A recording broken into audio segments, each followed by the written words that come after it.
Price లాడండి అందరికీ. ఈ మొక్క అయితే చిన్నగా ఉన్నప్పుడు నాన్నగారు తీసుకొచ్చి నాతో వేయించారు. ఈ చెట్టు గురించి బైబిల్లో ఒక మాట ఉందండి, అదే అంజూరపు చెట్టు. యేసుక్రీస్తు ఆకలితో ఉన్నప్పుడు ఈ చెట్టు దగ్గరికి వచ్చి కొన్ని ఫలాలు ఎతికారు, కానీ ఈ చెట్టుకు ఫలాలు లేవు, అన్నీ పచ్చని ఆకులతోనే నిండి ఉన్నది. ఈ చెట్టునైతే దేవుడు శపించారు. అలాగే నాకు కూడా ఈ చెట్టును చూడంగానే పచ్చని ఆకులతో నిండి ఉన్నదని చెప్పేసి ఫలాలు లేవని భయం వేసింది. నేను చాలా బాధపడ్డాను. నేను డల్గా కూర్చున్నాను. ఇంకా ఒకరోజు మా మమ్మీ వచ్చి చెట్టు దగ్గరికి తీసుకొచ్చి, దీనికి కాయలు వచ్చినాయి చూసావమ్మా అని అడిగారు. నాకైతే చాలా హ్యాపీ అనిపించింది. మాట తెలియగానే పరిగెత్తుకుంటూ వెళ్ళి ఆ చెట్టు దగ్గరికి వెళ్ళి చూసినప్పుడు అన్నీ నాకు కాయలే కనిపించాయి. ఎంత హ్యాపీ అయిపోయానో చెప్పలేను అసలు.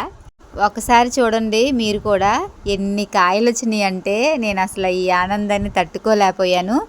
ఈ కాయలు పండిన తర్వాత కూడా నేను చిన్న వీడియో చేసి మీకు చూపిస్తాను. అస్సలు లేవనుకొని బాధపడ్డాను. కొమ్మకి కాయలనిచ్చారు దేవుడు. నాకు చాలా హ్యాపీ అనిపించింది. నేనైతే ఎప్పుడు అంజూరపు ఫలం చూడలేదు, ఈ చెట్టును కూడా చూడలేదు. ఎవరైనా మీరు అంజూరపు చెట్టును వేసినట్లయితే నాకు కామెంట్ ద్వారా తెలియపరచండి. ఎన్ని కాయలు వచ్చినాయో, ఎలా ఉందో చెట్టు నాకు తెలియపరచండి. నేనైతే చాలా హ్యాపీగా ఫీల్ అయ్యాను. మరి ఈస్టర్ రోజు కూడా సంఘస్థులందరితో, మరి మా మమ్మీ డాడీతో ఈ చెట్టు గురించి కొన్ని మాటలు ఎక్స్ప్లెయిన్ చేసి చెప్పటం జరిగింది. ఆ రోజు అందరూ అక్కడ ఫొటోస్ దిగారు. మనం వేసిన చెట్టుకి ఇన్ని కాయలు వస్తే అసలు ఎంత హ్యాపీగా ఉంటుందో కదండి. కాయలు లేని సమయంలో ఎంత బాధపడ్డానో, నేను ఎంత ఏడ్చానో. ఈ చెట్టును చూసినప్పుడల్లా బాధేసేది. నేను కదా నాటింది, అయ్యో ఒక్క కాయ లేదని. దేవుడు మంచి ఫలాలను ఇచ్చాడు చెట్టు నిండా. ఇది తినేటప్పుడు కూడా వీడియో చేస్తాను, తప్పకుండా చూడండి.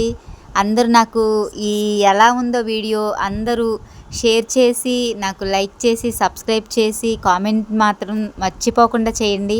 చూసారా ఎంత పెద్దగా ఉందో చెట్టు. నాకు చాలా హ్యాపీ అనిపించింది. అందరికీ ప్రైజ్ లార్డ్.